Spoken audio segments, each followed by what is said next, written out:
अस्सलाम वालेकुम। मैं हूं ज़फ़र इकबाल और आप देख रहे हैं आपका अपना चैनल टेक एंड डिज़ाइन। तो आज हम बात करेंगे पिछले लेक्चर में हमने डिस्कस जो किया था टॉपिक वो था इफ़ कंडीशन या इफ़ स्टेटमेंट या इफ़ कंट्रोल स्ट्रक्चर। तो आज हम बात करेंगे कि इफ़ के बाद कोई दूसरी ऑप्शन जो अवेलेबल है हमारे पास उसको कहते हैं इफ़ एल्स। यानी अगर हम कोई एक कंडीशन दें और हम ये कहें कि ये काम ऐसे हो जाए, अगर तो वो काम वैसे हो जाए तो फिर तो एक पार्ट हम उसको एक हिस्सा बता देते हैं कि यहाँ पर ऐसे ही काम करो या ये वाला काम करो।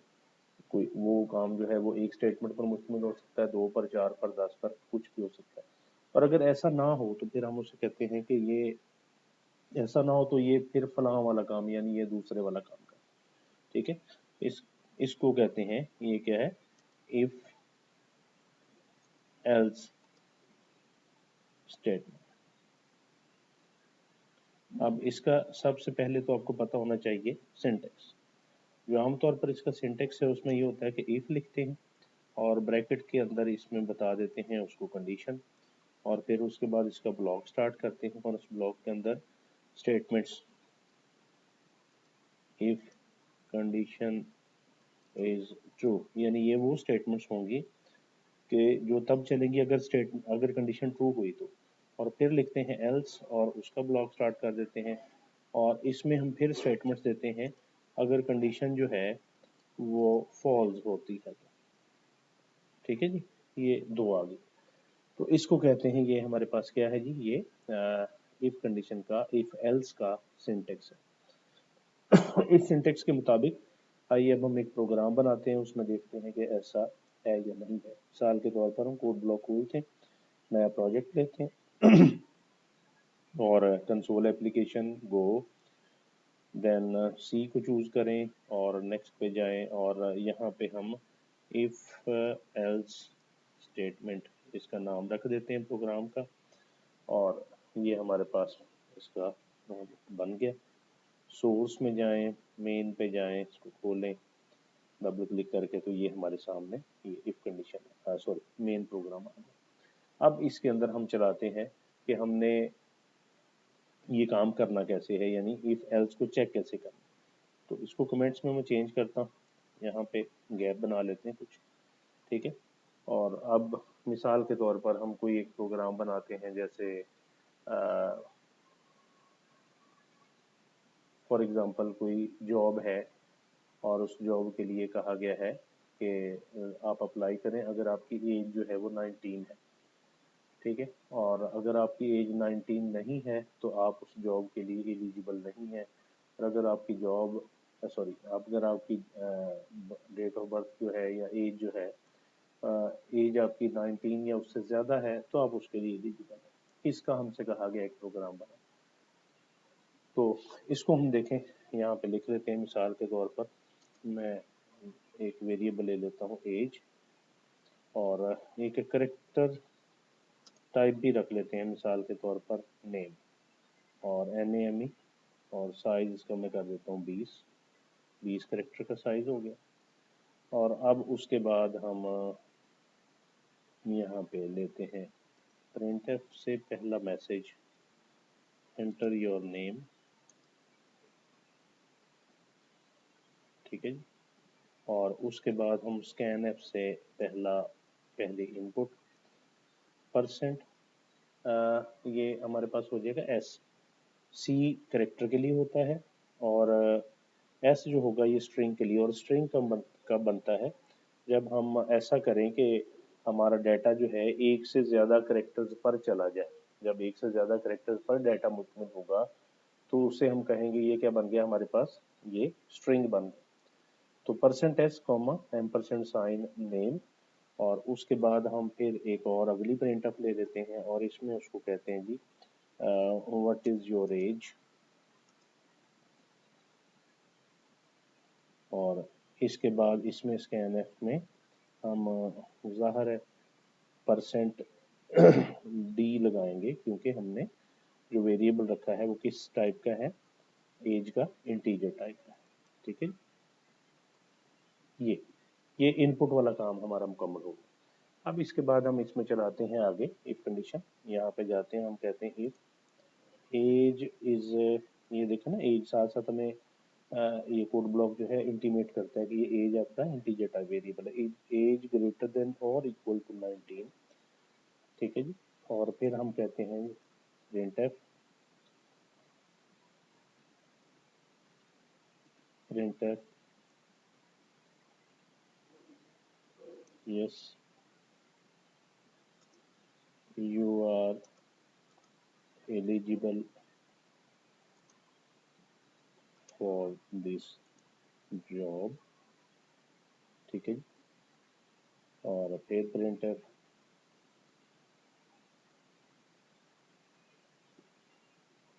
Acceleration please submit your resumes, resumes कहते हैं डॉक्यूमेंट्स को, ठीक है जी। और ये हम आ गया हमारा उसके साथ जब कंडीशन ट्रू होगी। उसके बाद हम एल्स चला देते हैं, और एल्स में हम उससे कहते हैं कि क्या करें जी, printf sorry you are not eligible for this post, फिर प्रिंटफ चला दें, एक और मैसेज दे दें, back slash n please be patient till next recruitment. लो जी, ये हमने इतना मैसेज दिया इसको, और इसको सेव करते हैं। पहले सेव करने के बाद अब इसको चलाते हैं जी। एंट्री और नेम, जैसे मिसाल के तौर पर इमरान, इमरान एज 12। अब 12 पे देखें वो क्या कह रहा है, मैसेज हमें दे रहा है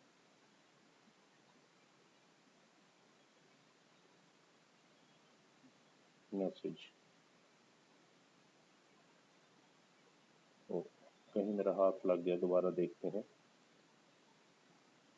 इमरान और 12, ये अब देख, sorry you are not eligible for this post, please be patient till next recruitment. और प्रेस एन की, कोई की हम प्रेस करेंगे वापस आ जाए। अच्छा, और इसमें ये देखें, ये स्पेस हमने दिया हुआ है इसको, ये साथ में। अच्छा, अब आगे चलते हैं, चेक करें क्या 19 के साथ ये करता है।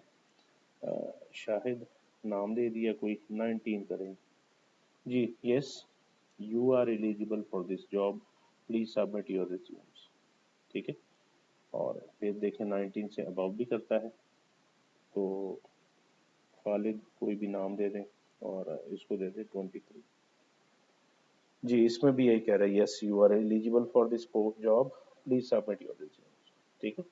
तो ये इसमें था। अच्छा, अब इसमें एक ऐसा भी हो जाता है, आपने देखा होगा कि आ जाता है जो ऐड आता है, तो उसमें बाकायदा लिखा होता है कि एज जो है 19 से 25 साल के दरमियान, या 18 से 25 साल के दरमियान, ठीक है।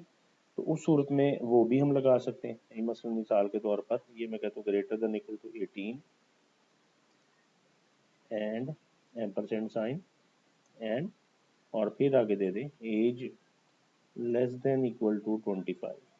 नहीं, ये डबल कंडीशन हो जाएगी, यानी उसमें मैं कह रहा हूँ कि अगर इसको हटा भी दें, इसको हटा दें, और इसको भी एक को हटा दें, नहीं, if age greater than equal to 18 and age less than equal to 25, यानी 18 के बराबर या 18 से ज़्यादा, और 25 से कम या 25 के बराबर, दोनों सूरतों में चेक करें सेव करके। आप देखें जी, अली, और यहाँ पे दे दें 22 जी, एलिजिबल कह रहा है, ठीक हो गया। फिर दोबारा चेक करें, करीम, और 27 सॉरी कर दिया उसने, ठीक है। और इसके लिए अब इसमें हमें मैसेज भी चेंज करना होगा ना, ये देखें please be patient till next recruitment, ठीक है। तो वो मैसेज हमें चेंज करना पड़ेगा, क्योंकि नेक्स्ट रिक्रूटमेंट में तो अगर जिसकी एज अंडर एज है तो फिर होगा। ठीक है, इसके लिए मैसेज कुछ इस तरह का होना चाहिए कि जिससे उसे पता चले कि आपकी एज ज़्यादा है या किस तरह से। ठीक है ना, sorry you are not eligible for this post, और यहाँ पे हम लिख देते हैं you do not fulfil FUL fulfil age criteria for this post, ये हम कह देते हैं। ठीक है जी, ये डू नॉट में स्पेस भी दे दे। तो ये था हमारा, इसको ये चेक करें, अब देखें एरर वैसे ही देता है जो हमने कहा। अली ही कर दें चलें, और 26, sorry you are not eligible for this post or you don't fulfill age criteria for this post। तो ये था हमारा आज का लेक्चर। नहीं जी, इंशाल्लाह अगले लेक्चर के साथ दोबारा हाजिर होंगे, तब तक के लिए इजाज़त दीजिए। अल्लाह हाफ़िज़।